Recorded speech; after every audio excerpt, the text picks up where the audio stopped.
네, 시청자 여러분 안녕하십니까? 뉴스타트 2부 시작합니다. 이재명 정부 출범 뒤 세 번째 부동산 대책 발표가 임박했습니다. 이재명 대통령은 집값의 거품 붕괴 가능성을 직접 경고하기도 했는데요. 세 번째 대책은 수요 억제에 초점이 맞춰진 것으로 보입니다. 공급 부족 우려 속에 이런 대책이 얼마나 효과를 볼 수 있을지는 여전히 미지수입니다. 캄보디아의 수도 프놈펜을 포함한 11개 지역에 특별 여행주의보가 내려졌습니다. 정부는 일부 지역 여행 금지까지 검토하고 있는데요. 현지 교민과 관광객 안전 확보가 시급한 상황입니다. YTN은 캄보디아에 취재진을 파견했는데요. 잠시 뒤에 생생한 현지 상황 들어보도록 하겠습니다. 그럼 이 시각 주요 뉴스부터 살펴보겠습니다. 지난해부터 최근까지 경찰에 접수된 캄보디아 실종 감금 의심 신고가 143건인 것으로 파악됐습니다. 경찰은 현재 구금된 한국인 63명을 한 달 안에 모두 송환하겠다고 밝혔습니다. 캄보디아 내 한국인 납치와 감금 피해 사태 해결을 위한 정부 합동 대응팀이 오늘 현지에 급파됩니다. 이재명 대통령은 범죄 피해가 우려되는 지역에 대해선 여행 제한 강화를 지시했습니다. 내란에 가담한 혐의를 받는 박성재 전 법무부 장관에 대한 구속영장이 기각됐습니다. 법원은 특검의 소명이 부족하다고 판단했습니다. 이재명 정부의 세 번째 부동산 대책 발표가 임박했습니다. 규제 지역을 늘리고 대출 규제를 강화하는 방안이 담길 것으로 보입니다. 지난 5월 지하철 5호선 열차에 불을 지른 방화범에 1심에서 징역 12년이 선고됐습니다.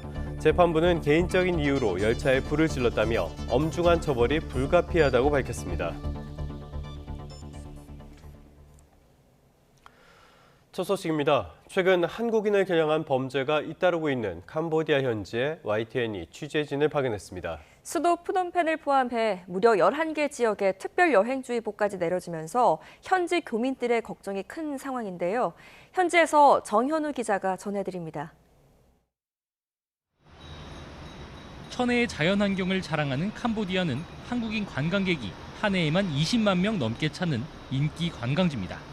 한 차례 수교가 끊어졌다가 1997년 다시 교류가 시작됐고 여러 기업이 진출하며 교민도 1만 명을 넘어섰습니다. 비행기로 6시간 남짓 걸리는 가까운 국가지만 하루아침에 발길이 끊어질 상황에 놓였습니다. 최근 우리 국민을 노린 흉악범죄가 잇따르며 수도 프놈펜을 비롯해 11개 지역에 특별여행주의보가 내려진 겁니다. 현지 방문을 전면 자제하도록 한 건데 출국을 권고하는 적색 경보로 격상하는 방안까지 논의되고 있습니다. 실제 캄보디아 내 한국인 납치 신고 건수는 2022년에서 2023년 한 해 10건에서 20건 수준에서 지난해 220건, 올해 8월까지만 330건으로 급증했습니다. 그 배경엔 웬치로 불리는 중국계를 주축으로 한 범죄 단지가 자리하고 있습니다. 고수익 돈벌이를 미끼로 현지로 꿰어낸 뒤 납치의 몸값을 요구하거나 철조망과 무장경비원으로 둘러싸인 감옥에 가두고 피싱부터 스캠, 온라인 도박 등 온갖 범죄를 강요하는 게 주요 수법입니다. 캄보디아의 이런 범죄 단지는 최소 50여 곳에 달합니다. 코로나19 팬데믹으로 국경이 봉쇄된 뒤 성행에 우후죽순 늘어났습니다. 특히 지난해부터 한인 대상 범죄가 빠르게 늘었다고 현지 교민들은 말합니다. 지난 2년 동안 국내 민간단체에 달마다 20에서 30건꼴로 부조 요청이 들어왔지만 우리 정부 차원의 대처는 찾기 어려웠습니다. 결국 한국인 대학생이 고문 끝에 숨지는 비극이 벌어진 뒤에야 정부도 총력 대응에 나섰습니다. 캄보디아 측 협조가 원활하지 않은 가운데 범죄 배후를 뿌리 뽑을 수 있을지 현지에서 계속해서 전해드리겠습니다. 지금까지 캄보디아 프놈펜에서 YTN 정현우입니다. 정부가 합동 대응팀을 오늘 캄보디아 현지에 급파합니다. 이재명 대통령은 신속한 국내 송환이 이뤄져야 한다며 가능한 자원을 모두 동원하라고 지시했습니다. 홍민기 기자입니다. 캄보디아에서 잇따르는 우리 국민 대상 범죄에 대해 이재명 대통령은 활용할 수 있는 모든 자원을 활용하라고 국무회의에서 지시했습니다. 지금은 다른 무엇보다 피해자들을 보호하고 사건 연루자들을 국내로 신속하게 송환해야 됩니다. 이에 따라 외교부 제2차관을 단장으로 하고 경찰청과 국가정보원 등 기관이 참여하는 정부 합동 대응팀이 오늘 현지에 급파됩니다. 대응팀은 우선 최근 현지 범죄 조직의 고문당해 숨진 한국인 대학생의 빠른 부검과 시신 국내 운구에 주력할 예정입니다. 함께 현지로 향하는 박성주 경찰청 국가수사본부장은 캄보디아 수사당국과 이번 사건에 대한 공동조사에 나섭니다. 또 현지에 구금된 우리 국민 범죄 혐의자들을 전세기를 투입해 조기 송환하고 우리 법에 따라 수사할 계획입니다. 경찰청은 캄보디아를 포함해 동남아시아에서 발생하는 우리 국민 납치 감금 사태에 대응하기 위해 국제 공조협의체를 통한 합동작전도 준비하고 있습니다. 캄보디아뿐만 아니라 다른 국가에서 이루어지고 있는 유사 사례에 대해서도 예의주시하겠다. 이와 별도로 정부는 현지 범죄 단체들의 주요 수법인 로맨스 스캠을 막기 위해 캄보디아 정부와 합동 대응 TF 구성에도 합의했습니다. 주요 범죄 지역에 대한 여행 경보 격상과 우리 경찰 주재관 증원, 한국인 범죄를 전담할 코리안 데스크 설치 또한 속도가 붙을 전망입니다. 이 대통령은 이번 사안을 해결하겠다는 강력한 의지를 내비친 것으로 알려졌습니다. 대응 현황을 국민에게 정확하게 알리는 것도 필요하다며 각 부처에 관련 조치도 당부했습니다. YTN 홍미기입니다. 캄보디아에서 우리 국민을 대상으로 한 범죄가 이어지는 것과 관련해 정치권은 책임 공방 중입니다. 여야는 경찰력과 예산 등을 꼽으며 전현 정부 탓이라고 주장했습니다. 김다연 기자가 취재했습니다. 경찰을 관할하는 행정안전위원회 대상 국정감사에서도 캄보디아 사태가 화두였습니다. 재작년만 해도 20건 정도였던 한국인 대상 납치 감금 사건이 지난해 221건으로 10배 넘게 늘었고 올해는 상반기에만 213건으로 집계됐습니다. 하지만 현재 있는 우리 경찰은 딱 3명, 그나마 둘은 임시 파견된 협력관인데 윤호중 장관은 경찰 주재관을 늘리겠다고 밝혔습니다. 올해도 증원 요청이 있어서 그 증원 요청에 적극 응할 계획입니다. 민주당은 이번 사태는 전임 윤석열 정부가 공무원 정원 효율화 기조에 따라 인력을 줄인 탓이라고 지적했습니다. 통일교 부탁받아서 캄보디아 ODA는 지원하면서 국민의 재해 동포의 생명과 안전에 직결된 주재관 요청은 거절했습니다. 반면 국민의힘은 경찰 영사 확대 배치는 매우 안이한 대응이고 심지어 주 캄보디아 한국 대사는 아직도 공석이라며 대통령을 겨냥했습니다. 경각에 처한 우리 국민들의 생명과 안전을 각자 알아서 해결하라라고 방치하는 것과 동일합니다. 정부 과도기에 범죄가 급증한 만큼 신구 정부 책임론으로 번진 건데 서로 남 탓하지 말라고도 쏘아붙였습니다. 긴박한 상황에서도 대책보다는 정부 탓에 여념이 없습니다. 지난 정부의 탓으로 돌리는 시도는 무책임한 조상 탓일 뿐입니다. 국민의 생명과 안전이 걸린 문제에서 여야가 책임을 떠넘기기 급급한 모습은 실질적 대안 마련을 지연시킬 뿐이라는 지적이 나옵니다. YTN 김다현입니다. 네, 국회 소식 조금 더 살펴보죠. 국정감사 첫날 법사위원회는 유치한 공방으로 그야말로 아수라장이었는데요. 어제는 그나마 한결 정돈된 모습이었습니다. 일부 자성론도 엿보였는데 오늘 대법원 현장 국감을 앞두고 분위기 변화가 있을지 주목됩니다. 황보혜경 기자입니다. 법무부를 상대로 한 국정감사 이틀차. 이재명 대통령 변호인 출신들이 정부 요직을 꿰찼다는 비판에 무소속 최혁진 의원은 이렇게 감쌌습니다. 이 자리에 우리 의원님들도 계신데 얼마나 호기롭고 정의롭습니까? 그렇지 않습니까? 그 말도 안 되는 걸로 지금 이상한 그 음해를 하고 계셔가지고 제가 황당해서 한 말씀 드리고 시작합니다. 정면에 민주당 의원석을 수차례 쳐다봤지만 무거운 침묵만이 흘렀고 정성호 법무부 장관도 시선을 피했습니다. 조이데 대법원장을 임진왜란을 일으킨 일본 도요토미 히데요시에 빗대 논란을 빚은 다음 날 모습입니다. 민주당에선 최 의원 돌발 행동 때문에 대법원 망신 주기 프레임에 갇혔다는 쓴소리가 나왔습니다. 회의에는 도움이 되지 않았다. 저는 그런 생각을 개인적으로 합니다. 질문을 계속 차분하게 하는 것이 맞겠다. 난장판 법사위에 대한 일종의 자성론인데 하지만 민주당은 조이데 대법원장을 겨냥한 공세 고삐는 늦추지 않았습니다. 대법원은 이 대통령의 선거법 사건은 1, 2심만 2년 6개월 걸렸다고 항변했는데 여당은 몰렴치하다고 규탄했습니다. 대법원이 일명 조이데의 난에 말도 안 되는 논리를 들며 제 식구 감싸기에 나섰습니다. 공직선거법 633 원칙은 결코 이어달리기가 아닙니다. 국민의힘은 대법원장을 증인석에 앉힌 것을 강제 구금으로 규정하며 탈레반급 강경파 의원들이 조리돌림했다고 비판했습니다. 대통령 힘이 없는 건지 사주한 건지도 따졌습니다. 여당의 탈레반급 강경파들의 폭주를 통제할 힘이 전혀 없는 레임덕에 빠진 것입니까? 배후에서 조종하고 있는 것입니까? 이재명 대통령의 분명한 입장을 밝혀주기 바랍니다. 장동혁 대표는 민주당은 권한을 남용해 사법부를 최대한 능멸했다면서 중지된 대통령 재판 5개를 재개하라고 촉구했습니다. 법사위는 오늘 대법원 현장 검증에서 이 대통령 선거법 사건 관련 전산 기록을 열람하고 75평 규모의 대법관 집무실도 살펴볼 계획입니다. 법사위는 강경파가 아니라 지방선거파다. 민주당 내에서 이런 냉소적인 목소리가 나오는 가운데 현장 국감이 사법부 불신을 해소하는 자리가 될지 정쟁의 장이 될지 지켜볼 대목입니다. YTN 황보혜경입니다. 네, 특검 수사 상황 살펴보겠습니다. 내란에 가담했다는 혐의를 받는 박성재 전 법무부 장관 구속영장이 기각됐습니다. 법원은 구속이 타당한지 특검의 소명이 부족하다고 판단했는데요. 수사 차질이 불가피해 보입니다. 나혜인 기자입니다. 구속을 면한 박성재 전 법무부 장관이 구치소 정문을 나섭니다. 법원이 현명한 결정을 했다며 감사를 표하고 특검을 비판했습니다. 특검의 영장은 지나친 억측과 논리 비약으로 잘못된 자료를 근거로 한 무리한 청구였다고 생각합니다. 앞서 조은석 내란 특별검사팀은 내란 중요 임무 종사와 직권남용 혐의로 박 전 장관 구속영장을 청구했습니다.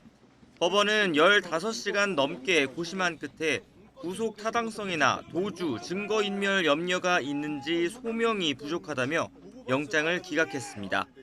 박 전 장관이 비상계엄 당시 위법성을 인식하게 된 경위나 인식한 내용, 객관적으로 취한 조치의 위법성 정도에 다툴 여지가 있다고 본 겁니다. 현재까지 수사 진행이나 출석 경과 등을 봐도 불구속 수사 원칙이 앞선다고 판단했습니다. 박 전 장관은 계엄 선포 직후 법무부 간부들에게 합동수사본부 검사 파견 검토나 출국 금지팀 대기, 교정시설 수용, 여력 점검 등을 지시한 혐의를 받습니다. 특검은 이런 행위가 불법 계엄을 정당화하고 유지하려던 국헌 문란에 해당한다며 구속 필요성을 주장했지만 법원을 설득하진 못했습니다. 재판부가 통상적인 장관 업무를 수행했을 뿐 부당한 지시는 하지 않았다는 박 전 장관 측 주장에도 어느 정도 힘을 실어준 겁니다. 박 전 장관 신병을 확보한 뒤 심우정 전 검찰총장으로 수사를 확대하려던 특검의 계획엔 차질이 생겼습니다. 특검은 계엄 당일 밤 두 사람이 3차례 통화하면서 검사 파견 지시가 전달된 것으로 보고 수사해왔는데 속도 조절이 불가피해졌습니다. 특검은 영장 기각 사유를 분석한 뒤 재청구 여부를 결정할 방침입니다. YTN 나인입니다.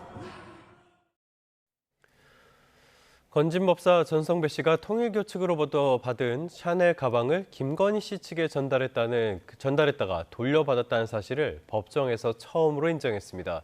다만 특검이 기소한 혐의로는 법적으로는 죄가 성립되지 않아 처벌할 수 없다고 주장하기도 했습니다. 안동준 기자입니다. 통일교 측의 청탁성 선물을 김건희 씨 측에 전달했다는 의혹에 대해 건진법사 전성배 씨가 처음으로 법정에서 사실관계를 인정했습니다. 전 씨 측은 의견 진술을 통해 통일교 측으로부터 3차례에 걸쳐 샤넬 가방 2개와 그라프사 목걸이 등을 받았고 이를 김건희 씨 최측근인 유경옥 전 대통령실 행정관에게 전달한 사실을 인정한다고 밝혔습니다. 다만 처음 받은 가방 2개와 교환된 것으로 추정되는 가방 3개와 신발, 목걸이 등을 작년에 돌려받았다고 덧붙였습니다. 그러면서도 해당 사실관계만으로는 알선수재죄가 성립될 수 없다고 주장했습니다. 물건을 받을 당시에는 청탁이 없었던 데다 알선수재가 성립되지 않는 사후 청탁 내용도 통일교가 특별한 이득을 보기 어렵다는 겁니다. 또 통일교와 김건희 씨를 소개해줬을 뿐 청탁자와 공무원을 알선한 것이 아니고 김건희 씨에게 소유권이 귀속된 물건을 일시 점유에 전달한 단순 전달자에 불과해 알선수재 구성 요건에 해당하지 않는다고도 강조했습니다.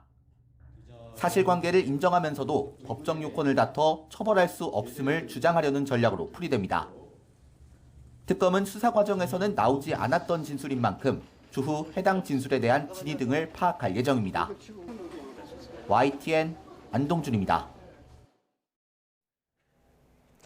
김건희 특검의 조사를 받은 뒤 자택에서 숨진 채 발견된 양평군청 공무원 정모 씨의 변호인이 특검 수사관들을 고발하겠다고 밝혔습니다. 정 씨의 사망 사건을 수사하는 경찰은 유서 필적 감정에 이어 휴대전화 포렌식 작업을 진행 중입니다. 유서현 기자입니다. 서울 종로구 김건희 특검 사무실 앞에 양평군청 50대 공무원 정모 씨의 분향소가 차려졌습니다. 변호인은 특검의 강압 수사가 정 씨를 죽음으로 내몰았다며 특검 수사관들을 고발하겠다고 밝혔습니다. 위법한 수사를 한 수사관들을 상대로 직권남용, 허위공문서 작성, 가혹행위 등으로 또 정 씨가 생전 특검의 심야 조사 때 기억에 없는 진술로 피의자 신문 조서가 꾸며졌다고 말했다며 이건 명백히 조서를 조작한 거라고 강조했습니다. 비슷한 기간 특검 조사를 받은 다른 양평군청 직원 또한 구상권을 청구할 것이라는 등 강압적인 분위기를 느꼈다고 주장한 거로 전해졌습니다. 반면 특검은 강압이나 회유 사정은 발견되지 않았다고 반박하며 감찰에 준하는 경위 조사를 진행 중이라고 거듭 밝혔습니다. 공무원 정 씨의 사망 경위를 수사 중인 경찰은 노트 21장 분량 유서에 대한 필적 감정에 이어 휴대전화 포렌식 작업에 돌입했습니다. 일기 형태의 유서에는 특검 조사 과정에서 든 생각과 가족에 전하는 말 등이 담긴 거로 전해졌습니다. 다만 경찰은 앞서 공개된 정 씨의 메모에 대해선 별도 수사를 벌이지 않겠다고 선을 그었습니다. 경찰 관계자는 YTN에 해당 메모가 사건 현장에서 나온 것이 아니고 진위도 알 수 없다며 수사 필요성을 느끼지 못하고 있다고 말했습니다. 경찰은 그동안 정 씨 유가족에게 유서를 건네지 않은 건 지문 감식 등을 위해서였다며 사본 제공에 이어 국과수 필적 감정을 마치는 대로 원본도 돌려줄 예정이라고 덧붙였습니다. YTN 유서연입니다. 세관 마약 수사 외압 의혹과 관련해 이재명 대통령이 폭로 당사자인 백혜룡 경정을 합동수사팀에 파견하라고 지시했죠. 임은정 검사장이 이끄는 서울 동부지검이 공정성 논란을 우려하며 별도 팀을 구성하겠다고 밝힌 가운데 당사자인 백경정은 이번 인사 발령이 폭거라고 거세게 반발했습니다. 배민혁 기자입니다. 윤석열 정부 당시 인천세관 필로폰 밀수 사건의 수사실무 책임자였던 백혜룡 경정은 밀수에 세관 직원들이 연루됐다고 의심했습니다. 하지만 경찰 수뇌부는 보도자료 수정이나 브리핑 연기를 지시했고 백 경정은 이 과정에 대통령실과 검찰, 경찰이 부당하게 개입했다고 주장했습니다. 이재명 정부 출범 직후 관련 의혹을 수사하기 위한 합동수사팀이 마련됐고 임은정 서울 동부지검장의 지휘로 현재 조사가 진행 중입니다. 그런데 최근 이재명 대통령은 의혹 폭로자인 백경정을 동부지검에 파견하고 임지검장에게 필요할 경우 수사검사를 추가하라고 지시했습니다. 의혹이 남지 않도록 충분히 수사하라는 주문으로 해석되는데 동부지검 역시 백혜룡 경정 파견에 맞춰 수사팀을 구성하겠다고 밝혔습니다. 다만 백경정이 본인 고발 사건을 셀프 수사하는 건 공정성 논란을 불러올 수 있다며 별도의 수사팀을 만들겠다고 선을 그었습니다. 그러자 이번엔 한 달 파견 인사 발령이 난 백경정이 폭거라며 거세게 반발했습니다. 의혹의 주체가 스스로 수사하는 꼴인 지금의 합동수사단은 적법한 절차와 과정을 거치지 않은 불법 단체라며 결국 영장 청구권이 없는 자신의 손과 발을 묶어버리는 결과가 됐다고 비난했습니다.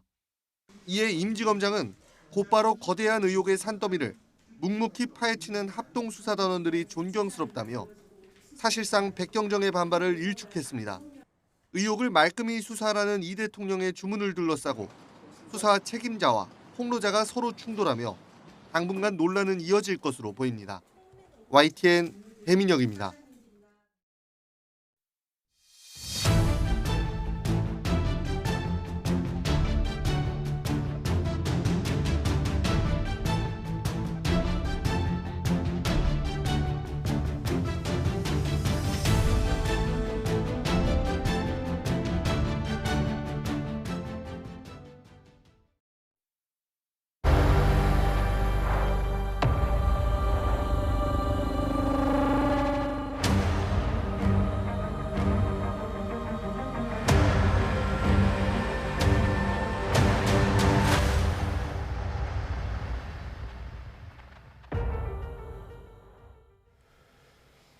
캄보디아에서 실종되거나 감금됐다면서 경찰에 접수된 신고 가운데 50여 명의 소재가 아직 파악되지 않은 것으로 확인됐습니다. 경찰은 종합 대응단을 구성해서 한국인 대상 범죄에 대응하고 또 캄보디아에 구금된 63명에 대해서는 한 달 내로 모두 송환하겠다는 방침을 세웠습니다. 양동훈 기자입니다. 캄보디아를 방문했던 22살 대학생이 고문당한 끝에 숨지는 등 한국인 대상 범죄가 잇따르자 경찰이 범죄 예방 종합 대응단을 구성해 대응하기로 했습니다. 종합 대응단에서는 캄보디아 범죄 조직들의 납치나 유인 첩보를 최우선으로 수집해 분석하고 전국 시도청 전담 수사팀에 배당해 신속하게 수사에 나선다는 방침입니다. 경찰은 취업을 미끼로 한 사기에 속은 청년들이 섣부르게 캄보디아로 출국하지 않도록 인천공항 게이트까지 경찰관을 전진 배치해 범죄 실태를 안내하기로 했습니다.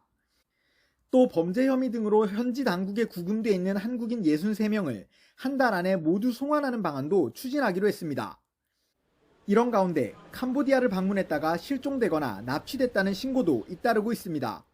경찰청은 지난해부터 이번 달 13일까지 경찰에 접수된 캄보디아 관련 실종이나 감금 의심 신고가 143건이라고 밝혔습니다. 이 가운데 91건은 대상자의 소재와 신변 안전이 확인됐지만 나머지 52건은 현재 수사 중이라고 경찰은 설명했습니다. 수도권의 경우 경기 남부경찰청은 9명, 경기 북부경찰청은 3명, 인천경찰청은 4명에 대한 소재가 파악되지 않아 수사를 진행하고 있습니다. 이 밖에도 부산, 대구, 대전, 광주, 경남북, 충북, 전남 등 전국 곳곳에서 실종 신고가 잇따랐습니다. 이런 가운데 외교부는 지난해부터 올해 8월까지 캄보디아 입국 후 연락 두절 또는 감금됐다는 신고가 들어온 한국인 가운데 80명의 안전이 확인되지 않은 상태라고 밝혔습니다. 경찰은 외교부에 신고된 사건과 경찰 접수 사건을 하나하나 비교 분석해 실제 피해 사례가 얼마나 되는지 전수조사를 벌일 방침입니다. YTN 양동훈입니다. 범죄 단지가 집중된 캄보디아 시아누쿠빌에서 취업 사기 피해자들을 구조하고 있는 오창수 선교사가 YTN 취재진과 화상 인터뷰를 진행했습니다. 오 선교사는 지금도 구조 요청이 이어지고 있다며 고수익 아르바이트는 미끼에 절대 속아서는 안 된다고 당부했습니다. 이현정 기자입니다. 캄보디아 현지에서 취업 사기 피해자들을 구조하고 있는 오창수 선교사가 YTN 취재진과 화상 인터뷰를 진행했습니다. 아름다운 휴양 도시였던 시아누크빌.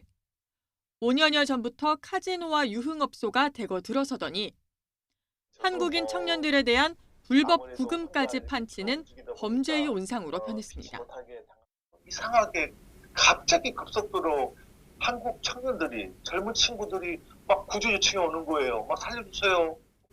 청년들은 고수익 아르바이트를 꿈꾸며 이곳을 찾았지만 막상 기다리고 있던 건 보이스피싱 같은 범죄에 가담하라는 협박과 온갖 가혹행위였습니다. 조직원들한테 두드려 맞고 폭행당하고 심지어 제가 동영상으로 본 것은 전기 고문까지도 당하더라고요. 새벽 시간 범죄 단지를 누비며 수십 명을 구한 지 벌써 5년이 넘었고 총을 찬 조직원이 감시하는 가운데 청년들을 탈출시키다 목숨이 오간 적도 여러 번입니다. 강제적으로 이제 뚫고 이제 제 차에 막 빨리 급속도로 이제 급하게 태워가지고 창문에 뛰어내다 보니까 다리가 불러져가지고. 오 선교사는 지금도 구조 요청이 끊이지 않고 있다며 구체적인 채용 절차도 없이 현지에 오면 취업을 시켜주겠다는 광고를 절대 믿지 말라고 당부했습니다. 이렇게 취업 사기로 와 있는 친구들이 한 200~300명은 되지 않겠는가 싶어요. 달콤한 유혹에 빠져가지고 많이 오시더라고요. YTN 이현정입니다.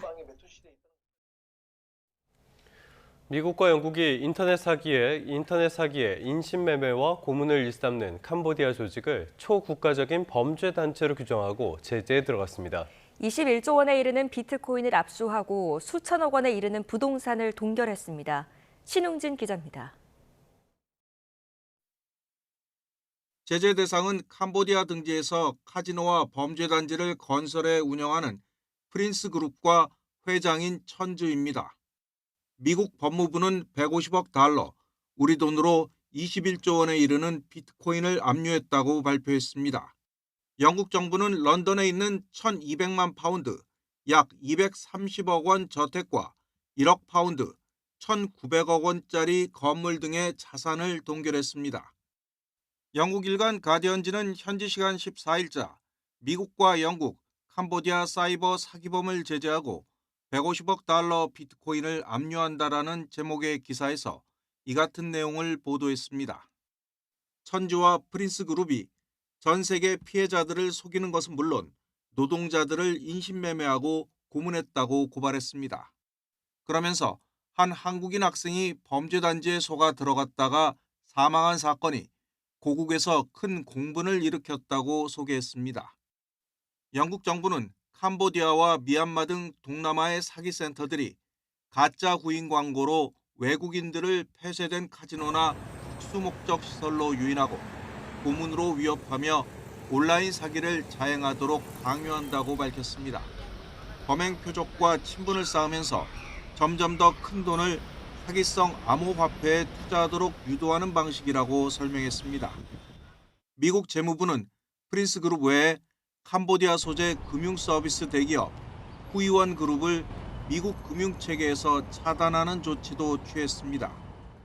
후이원 그룹은 악의적인 사이버 범죄자들이 사기를 쳐서 챙긴 가상화폐 자금을 수년간 세탁해왔으며 북한이 탈취한 가상화폐도 처리해온 것으로 조사됐습니다. YTN 신홍진입니다.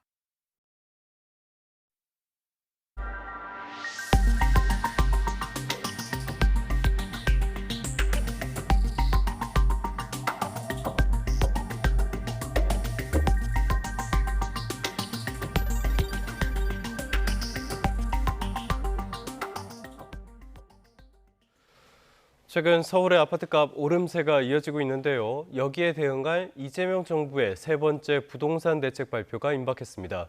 폭넓은 규제지역 지정과 대출 규제 강화 방안이 포함될 것으로 관측됩니다. 지금 서울에서는 강남, 서초, 송파, 용산구 이렇게 4개 자치구가 규제지역으로 지정돼 있는데요. 최근 아파트값 오름세가 두드러진 지역을 중심으로 규제지역이 확대 지정될 가능성이 있습니다. 아울러 정부가 627 대출 규제를 통해 수도권의 주택담보대출 한도를 6억 원으로 제한을 했는데 이번 대책에서 한도를 더 축소하는 등 대출 규제 역시 강화할 것으로 점쳐집니다. 정부가 부동산 시장 대책에 세제 방향성을 포함하겠다고 밝히면서 이 부분에도 관심이 쏠립니다. 중장기적인 보유세 상향 기조를 밝힐 것으로 전망되는데요. 공시가격 현실화율이나 공정시장 가액 비율 상향 조정 가능성도 제기됩니다. 오인석 기자입니다. 조만간 발표할 계획으로 있고요. 공급은 공급대로 또 이렇게 빨리 속도를 내면서 또 수요 부분에 또 저희들이 할 수 있는 정책을 이렇게 발표하게 될 것 같습니다. 세제 건드리게 되나요? 어떻게 되나요? 일단 방향성은 저희들이 발표를 하게 될 것 같습니다. 세 번째 부동산 시장 정책 발표가 초읽기에 들어가는 가운데 정부는 세제 방향성에 담길 내용과 수위를 놓고 막판 고심하고 있습니다. 구윤철 부총리는 국회 국정감사에서 세금이 시장에 굉장히 민감도가 높아 내부 검토는 하고 있지만 아직 확정된 건 없다고 말했습니다. 그러면서 세금으로 수요를 억압해 가격 관리를 하는 것이 아니라 공급을 늘려 적정 가격을 유지하는 것이 방점이라고 밝혔습니다. 부동산 세제를 강화하겠다는 여지가 이렇게 비춰지면 시장에서는 아주 이상한 시그널이 되는 것은 잘 아실 겁니다. 어쨌건 하여튼 부동산이든 뭐든 세금이라는 건 굉장히 예민한 것 같습니다. 정부가 이처럼 부동산 세금의 신중한 기조를 고수하는 건 세제 카드를 섣불리 꺼냈다가는 과거 노무현 문재인 정부 때처럼 오히려 부동산 가격 폭등을 자초할 수 있다는 경계 심리가 작용하고 있다는 분석입니다. 대통령실과 여당도 세제 카드를 최후의 수단으로 남겨둘 뿐 이번 대책에 넣어야 한다는 목소리는 나오지 않고 있습니다. 이에 따라 보유세를 단계적으로 올리겠다는 내용의 방향성을 예고하는 선에서 이번 세제 대책이 발표될 것이란 전망이 나옵니다. 대출 규제와 규제 지역 확대에도 부동산 시장이 안정되지 않으면 세금 카드까지 동원하겠다는 일종의 구두 개입인 셈입니다. 이와 함께 공시가격 현실화율이나 공정시장 가액 비율을 소폭 상향 조정하는 방안도 가능성이 남아 있습니다. 윤석열 정부 당시 80%에서 60%로 끌어내렸던 공정 비율을 다시 80%로 원상 복구하고 공시가 현실화율을 높이는 것만으로도 보유세 부담은 상당폭 커지게 됩니다. YTN 오인성입니다. 홈플러스 사태와 관련해서 사모펀드 운용사 MBK파트너스 김병주 회장이 국감장에 처음 출석했습니다. 김 회장은 자신은 대기업의 총수가 아니라며 홈플러스 관련 의사결정에 관여하지 않았다고 주장했습니다. 이승은 기자가 보도합니다. 해외 일정을 이유로 국회 출석 요구에 응하지 않아온 MBK파트너스 김병주 회장이 처음 국감장에 나왔습니다. 홈플러스와 소유주 MBK가 미리 기업회생 신청을 계획하고서도 단기 채권을 발행한 것으로 보고 사기 등의 혐의로 수사하고 있는 검찰은 지난 5월 미국 국적 김 회장에게 출국 정지 조치를 내렸습니다. 김 회장은 국민께 심려를 끼쳐 죄송하다, 사회적 책임을 다하겠다고 말했습니다. 하지만 홈플러스 회생 신청과 단기 채권 피해자들에 대한 변제, 롯데카드 정보 유출 사태에 대한 추궁에 자신은 경영에 관여하지 않았다고 강조했습니다. 회생 절차는 제가 권한이 없는 겁니다. 의원님, 저희는 대기업이 아니고 저는 총수가 아닙니다. 제가 담당하는 파트는 펀드레이징, 자금을 일으키는 거고 그 자금을 받은 투자처들을 관리하는 겁니다. 재산이 14조라는데 좀 더 진정성을 보여야 한다는 말에도 선을 그었습니다. 우리 법인과 개인 자금 여력이 부족합니다. 우리 법인 가치를 매긴 것 같은데 잘 아시겠지만 저희는 비상장 회사입니다. 유동할 수 없는 가치입니다. 여야를 막론하고 부채를 외조화시킨 약탈적 펀드다. 우선 협상 대상자를 찾는 것을 포기하고 공개 경쟁 입찰 공고를 낸 건 청산 의도라는 질타가 쏟아졌습니다. 특단의 정말 그 사회적 책임에 상응하는 어떤 징벌적 제재가 가능한지부터 검토하는 게 우선이라고 생각합니다. 최해 대우 요구 등 갑질 혐의로 공정위 제재를 앞두고 있는 배달의 민족도 혐의를 부인했습니다. 저희는 정책상으로 최해 대우를 요구하지 않고 있습니다. 가격 설정은 업주님들이 직접 하십니다. 저희가. 근데 저희가 직접 설정해 드린다고 녹취록에 나와 있잖아요. 네, 만약에 그런 상황이 있었다면은 제가 그건 저희 회사 정책이 아니라 실수가 있었던 것 같습니다. 배민은 라이더용 앱을 독일 모기업 딜리버리 히어로가 개발한 것으로 바꾸고 있습니다. 기존 앱보다 불편하고 오류가 많은 앱을 도입하는 이유는 이용료를 본사에 주기 위해서가 아니냐는 추궁의 배민은 철회가 아닌 개선하겠다고 답했습니다. YTN 이승은입니다. 문화체육관광부 국정감사에서는 이재명 정부의 K컬처 300조 원 달성 목표가 최대 현안으로 다뤄졌습니다. 지적재산권 보호와 연예기획사 관리 문제, 또 예술인들의 병역 특례 등 정책 현안에 모처럼 여야의 질의가 집중됐습니다. 박순표 기자입니다. 캐대언의 인기에 힘입어 품절 사태까지 빚은 까치호랑이 배지입니다. 중국산 짝퉁의 범람으로 정부나 기업 모두 피해가 크지만 문화체육관광부의 대처가 미흡하다는 지적으로 국정감사가 시작됐습니다. 저희가 전화를 해서 그 취재를 해보니까 문체부에서 이런 저작권을 보호해주는 시스템이 있는지도 몰랐다. 뮤즈 생산을 하는 업체들의 하나는 얘기입니다. 문체부에 도움을 요청할 수 있는 방법이 있는지도 몰랐다. 이렇게 얘기합니다. K-팝을 주도하는 대형 기획사를 포함해 연예 기획사에 대한 관리 부실도 도마에 올랐습니다. 1인 기획사와 2인 이상 기획사, 그다음에 10인 이상 기획사, 50인 이상 기획사 분류가 없어요. 통계가 없어요. 한 번도 문화부가 쳐다본 적이 없습니다. 반복되는 연예인 과잉 경우가 관련 법률을 위반하는 기획사와 경호업체 사이의 불공정 계약 때문이라는 지적도 나왔습니다. 그러면서 BTS 팬클럽 사례가 대안으로 제시됐습니다.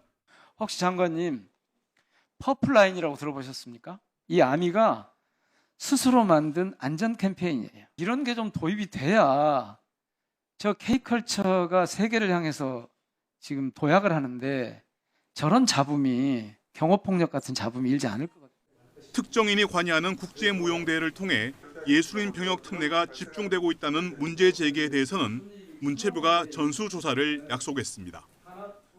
무늬만 국제통로, 국제대회로 눈속임하고 병력 특례 통로로 이용하는데 문체부는 왜 징계하지도 않고 도려내지도 않고 눈 감고 있습니까? 계속. 철저하게 조사해서 상황을 파악해 보도록 하겠습니다. 그리고 말씀하신 대로 그 예술요원 편입대회 전부에 대해서 한번 전수조사를 하고요.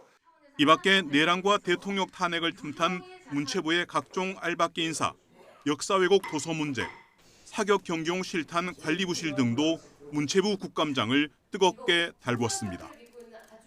YTN 박순표입니다. 의료기기 업체와 병원 사이에서 납품을 중개하며 수수료를 챙기는 간접 납품 회사의 거래 관행을 정부가 바로잡아야 한다는 지적이 나왔습니다. 국회 국정감사에서 더불어민주당 김남희 의원은 2022년 복지부 실태조사에 응답한 간납사 44곳 가운데 36%인 16곳이 병원과 특수관계인이 운영하는 곳이었다고 밝혔습니다. 특히 서울에 있는 유명 척추관절병원인 경우 병원장과 재단 이사장, 병원 관계자들이 간납사 여러 곳을 설립해 독점 거래로 수백억 원을 남겼다고 주장했습니다. 이에 대해 정은경 보건복지부 장관은 공정거래위원회나 국세청과 협의해서 합동조사를 검토하고 법적 근거를 마련해 제도 개선도 추진하겠다고 설명했습니다. 오늘은 다시 전국에 가을비가 내리겠습니다. 오전에 전남을 시작으로 오후가 되면 그 밖의 남부지방과 충청으로 비가 확대되겠습니다. 밤에는 수도권과 영서에도 비가 내리다가 내일 새벽에 북서쪽부터 비가 잦아들겠습니다. 그 사이 예상되는 비의 양은 전국에 최고 40에서 60mm입니다. 오늘 아침까지 충청과 호남, 경남과 제주도에는 시간당 20mm 안팎의 강한 비가 내리는 곳이 있어서 출근길 교통 안전에 유의하셔야겠습니다. 오늘도 아침 공기는 서늘합니다. 현재 서울 16.3도, 대구는 15.7도를 보이고 있습니다. 한낮이 되면 서울과 대구 23도, 광주 24도, 부산은 25도까지 올라서 온화하겠습니다. 금요일 밤부터 토요일 오전 사이 또다시 전국에 비가 내리겠습니다. 비가 그친 뒤에는 찬바람이 강해지면서 때이른 추위가 찾아올 전망입니다. 날씨였습니다.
네, 트럼프 대통령이 중국의 미국산 대두 수입 중단을 비난하면서 대중교육 중단을 검토하고 있다고 말했습니다.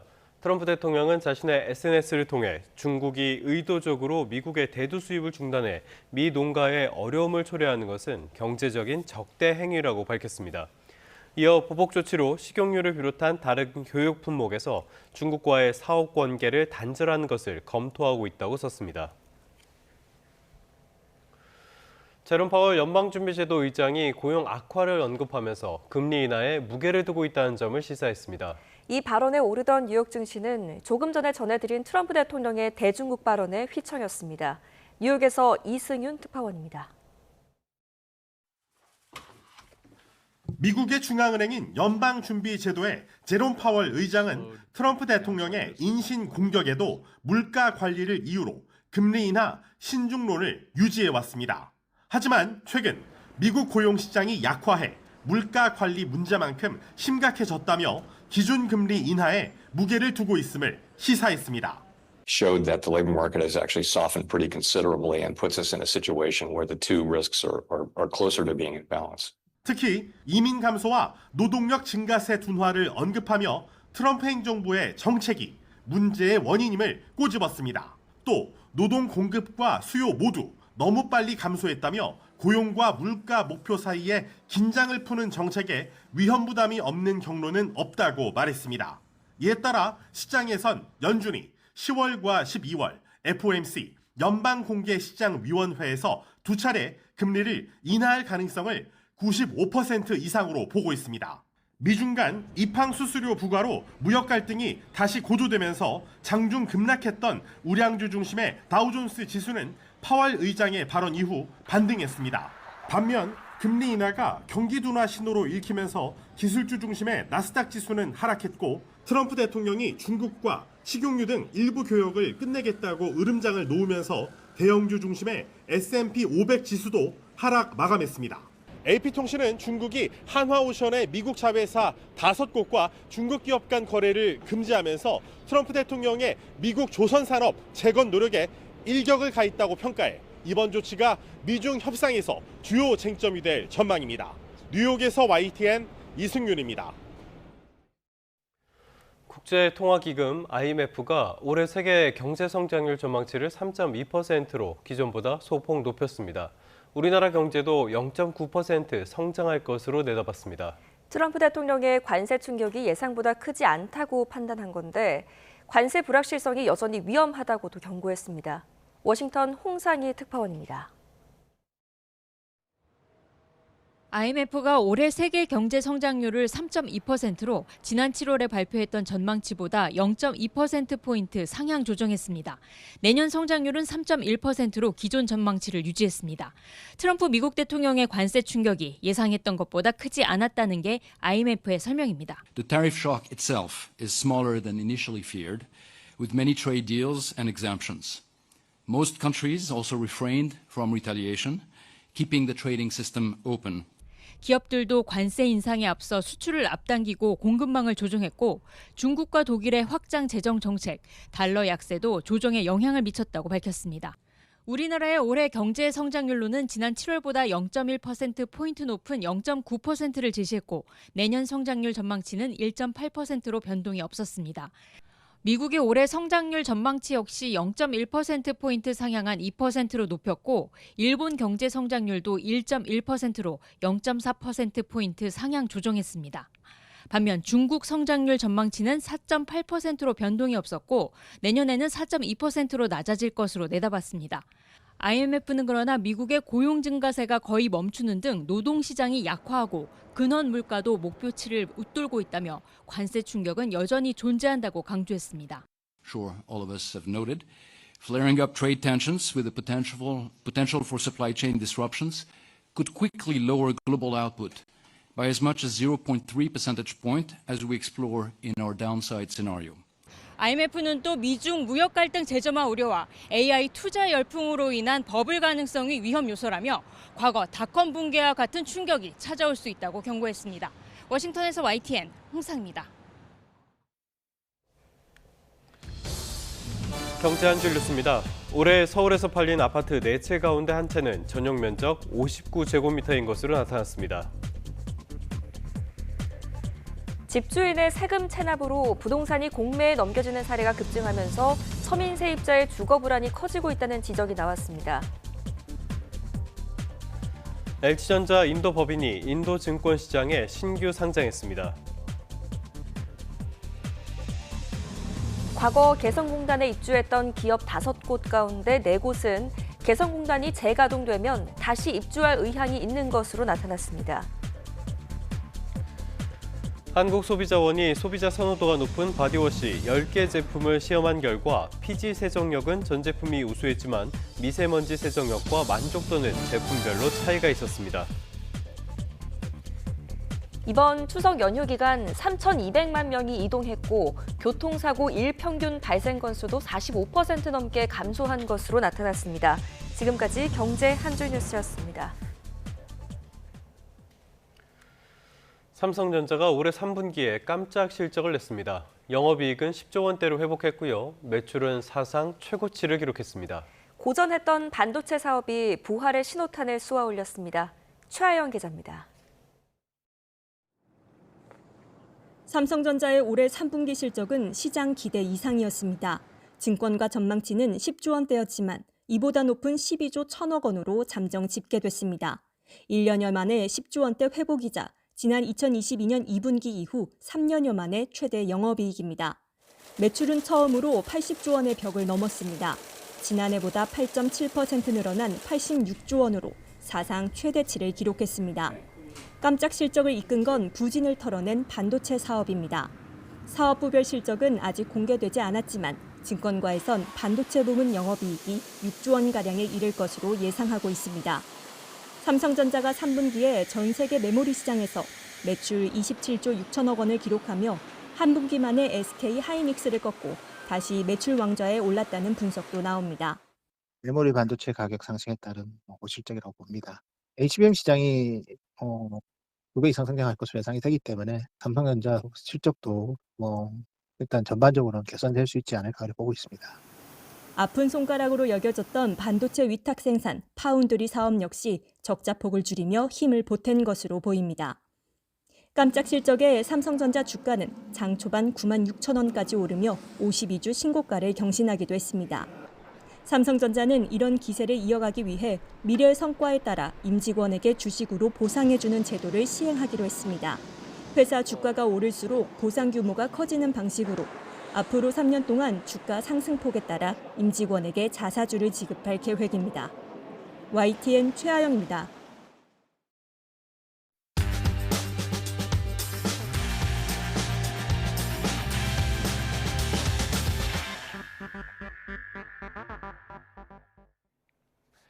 (10월 15일) 수요일 스타트 브리핑 시작합니다. 먼저 서울신문입니다.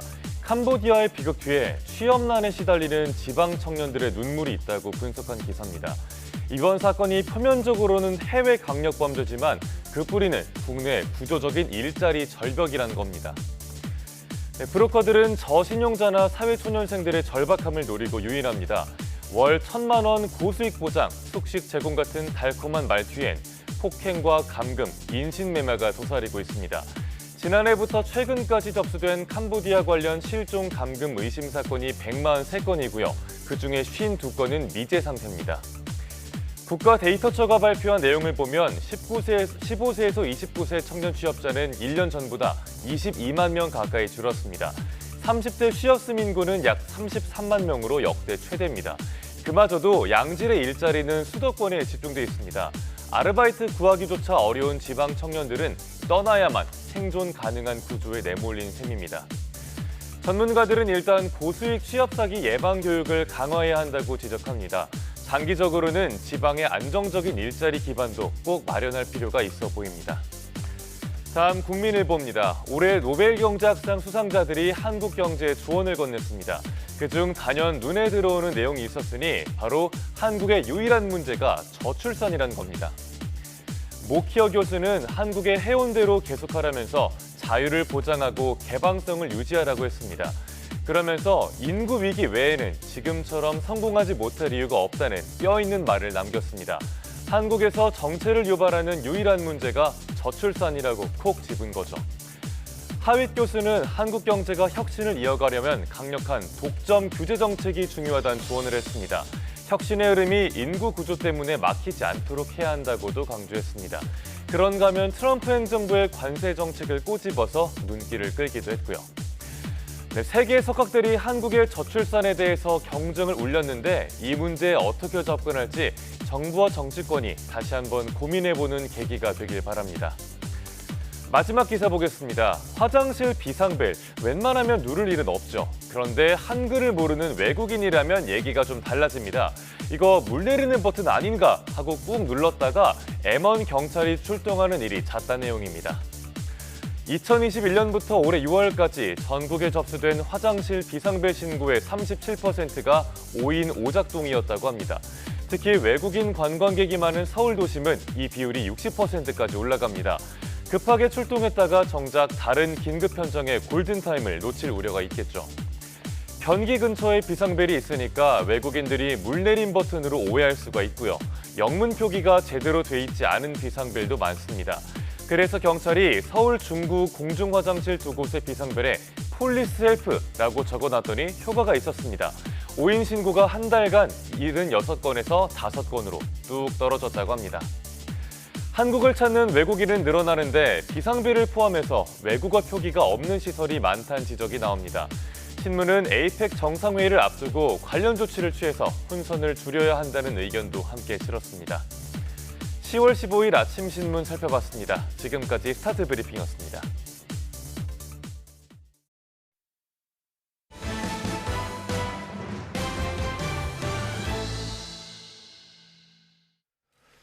사건 사고 소식입니다. 어제 저녁 경기도 화성 동탄 신도시에서 50대 배달기사가 오피스텔 주민이 휘두른 흉기에 크게 다쳤습니다. 파주 은정 신도시에선 한 달 만에 다시 오염된 수돗물이 공급돼 주민들이 불편을 겪었습니다. 표정호 기자입니다. 샤워기에서 나오는 수돗물이 누런색입니다.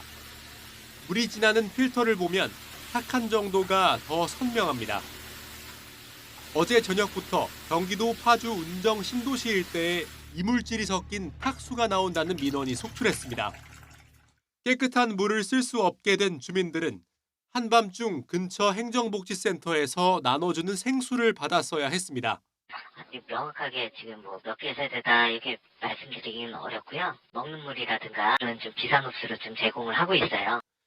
이 지역에선 지난달 5일에도 흙탕물이 공급돼 4,800여 가구 주민들이 불편을 겪었습니다. 수자원공사와 시청은 중앙수도관이나 저수조에 문제가 생겼을 가능성을 염두에 두고 한 달 만에 비슷한 일이 반복된 원인을 조사하고 있습니다. 어제 오후 6시 반쯤 화성 동탄 신도시에선 30대 남성이 자신이 사는 오피스텔 복도에서 50대 배달기사에게 흉기를 휘둘러 경찰에 체포됐습니다.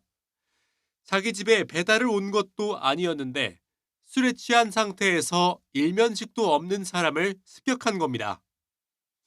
배달기사는 복부 등에 중상을 입고 치료를 받고 있습니다. 밤사이 경기도 연천에선 임진강 최북단 필승교 수위가 대피 기준인 1m를 넘어 대피령이 발령됐습니다. 북한이 강 상류 환강댐에서 또다시 물을 무단 방류한 것으로 추정됩니다. YTN 표정호입니다. 지난 5월 서울 지하철 5호선에 불을 질러 승객들을 살해하려고 한 혐의로 기소된 60대 남성이 1심에서 징역 12년의 중형을 선고받았습니다. 서울 남부지방법원은 살인미수 혐의로 구속 기소된 원모 씨에게 징역 12년을 선고하고 보호관찰 3년을 명령했습니다. 재판부는 원 씨가 개인적인 이유로 열차에 불을 질러 승객들을 다치게 했고 사전에 범행 장소를 물색하는 등 치밀하게 범행을 계획해 엄중한 처벌이 불가피하다고 밝혔습니다. 어르신들을 대상으로 한 인플루엔자와 코로나19 무료 예방접종이 시작됩니다. 질병관리청은 오늘부터 65살 이상 국민을 대상으로 인플루엔자 예방접종을 무료로 진행한다고 밝혔습니다. 75살 이상은 오늘부터고요. 70살에서 74살은 오는 20일부터, 75살에서 79살은 오는 22일부터 차례로 접종할 수 있습니다. 이와 함께 코로나19 예방접종 대상인 고위험군의 경우 나이와 무관하게 오늘부터 접종이 시작됩니다. 코로나19 팬데믹 때 예방접종을 했다가 피해를 본 이들의 보상과 지원 방안을 담은 법령이 오는 23일부터 시행됩니다. 질병관리청은 국무회의에서 코로나19 예방접종 피해 보상 등에 관한 특별법 시행령 제정안에 의결했다고 밝혔습니다. 이 시행령은 코로나19 예방접종 탓에 사망한 것으로 인정되면 유족에게 사망 당시 최저임금법에 따른 월 최저임금액 20년치와 장제비 30만 원을 지급하는 내용을 담고 있습니다. 신청 기한은 피해 발생일, 장애 진단일 또는 사망한 날로부터 5년 이내입니다.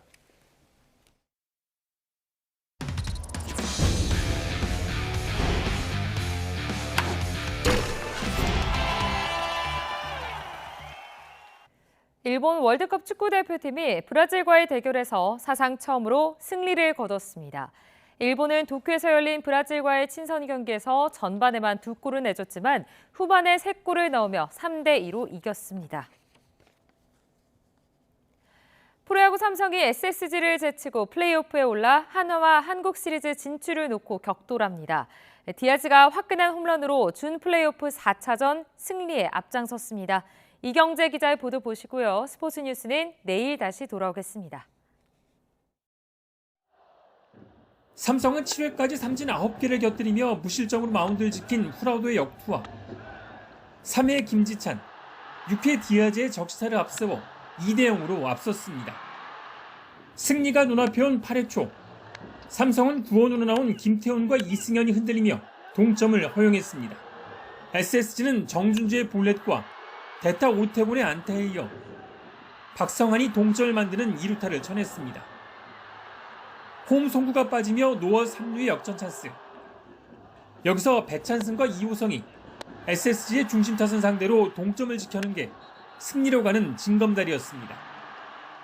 8회 말 투아웃 이후 구재욱이 볼넷으로 걸어나갔고 디아즈는 호쾌한 스윙으로 이로운의 체인지업을 잡아당겨 공을 담장 밖으로 날려버렸습니다. 결정적인 홈런포로 디아즈는 준 플레이오프 MVP로 뽑혔습니다. I think it's gonna be one of the best home run of my career. So I think it's gonna be like a tight situation to hit it. So I mean, at that moment it was too much energy to my body. So it was amazing. 다음 타자 이재현은 초구를 노려쳐 한 번 더 아치를 그리며 팀의 플레이오프 행을 자축했습니다. 김재윤이 9회를 책임진 삼성은 5대1로 승리해 3승 1패로 SSG를 제치고 정규리그 2위 한화와 한국 시리즈 진출 뒷목에서 만나게 됐습니다. 그 위기를 우리 젊은 선수들이 막아주면서 분위기가 다운되지 않고 그 흐름을 우리가 그래도 유지를 하고 있었던 게 9회에 역전할 수 있었던 그런 계기가 됐던 것 같아요. SSG 김광현은 5회까지 1실점에 삼진 5개를 잡아내 통산 포시즌 최다 탈삼진 타이기록을 세우며 투혼을 불살랐지만 아쉬움 속의 동료들과 함께 가을 야구를 조금 일찍 마무리했습니다. YTN 이경재입니다. 서울 남대문 쪽방촌에 살던 주민들이 새로 마련된 임대주택에 입주했습니다. 민간이 주도하는 재개발 구역에서 철거 전에 먼저 이주를 마친 첫 번째 사례라 그 의미가 더 깊습니다. 이형원 기자입니다. 빌트인 세탁기와 냉장고를 갖춘 부엌부터 깔끔한 화장실에 에어컨은 물론 공기청정기까지 있습니다. 일상생활에 불편함이 없도록 꾸며진 4평 남짓한 이 공간은 해든 집입니다. 해가 드는 집이라는 뜻의 이곳은 지난 2021년 서울 남대문 쪽방촌 재개발이 결정된 뒤 기부 체납을 받아 준공한 임대주택입니다. 쪽방에 살던 주민들이 지난달부터 입주를 시작해 모두 142세대가 옮겨왔습니다. 쪽방하고 비교할 바는 아니죠. 약간만 넓었으면 하는데 시스템이 너무 잘 돼 있어요. 기존 재개발 사업에서 주민을 강제로 퇴거시켰던 것과 달리 살 수 있는 임대주택을 먼저 마련해 이주가 끝나면 건물을 철거하는 방식을 취했습니다. 민간이 주도하는 정비 사업에서 이주한 뒤 철거하는 첫 사례입니다. 이주부터 깔끔하게 만들어진 집으로 시켜드리고 난 다음에 본격적인 사업을 시작하는 우리나라에서 처음으로 시행되는 사업이니만큼 의미 있는 뜻깊은 날이 될 거라고 저는 생각을 합니다. 특히 쪽방은 한두 평의 평균 월세가 28만 원에 달했지만 해든 집은 4평 기준 보증금 330만 원에 한 달 9만 9천 원으로 더 저렴합니다. 보증금도 지원받은 주거 이전비에서 해결할 수 있어 부담 없이 입주할 수 있습니다. 서울시는 이번 이주가 강제 퇴거 없는 약자와의 동행을 보여준 대표 사례라며 도시 성장 속에서도 소외되는 이웃이 없도록 하겠다고 강조했습니다. YTN 이영훈입니다. 전통시장은 화재나 범죄에 취약하다는 지적이 늘 따라붙었었죠. 이런 걱정을 덜어주기 위해서 충북 제천의 한 전통시장에 충정권에서는 처음으로 인공지능 순찰 로봇이 등장했다고 합니다. 김기수 기자입니다. 시장 안 골목 구석구석을 바퀴가 달린 로봇이 돌아다닙니다. 로봇에 장착된 카메라가 회전하며 곳곳을 촬영하고 영상은 실시간으로 담당 경찰관에게 전송합니다. 충북 제천 중앙시장에 도입된 AI 순찰 로봇으로 충청권에선 처음으로 시범 운영에 들어갔습니다. AI 순찰 로봇은 주로 야간 등 범죄 취약 시간대에 활동하면서 전통시장 내 경비 역할을 수행합니다. 또 로봇은 열화상 카메라를 갖춰 온도 변화를 감지하고 화재를 조기에 포착할 수 있습니다.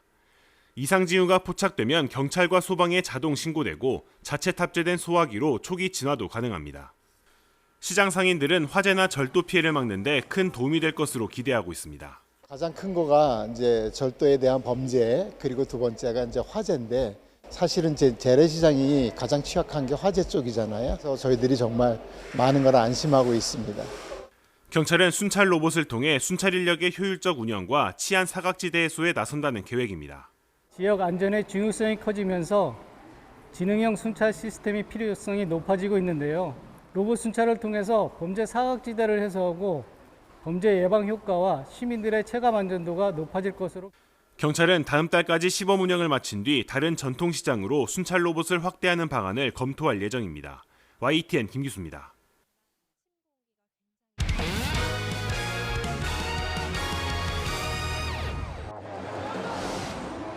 초가 바깥쪽 멉니다. 대구고 11년 선후배 사이의 맞대결. 이로운과 구자욱.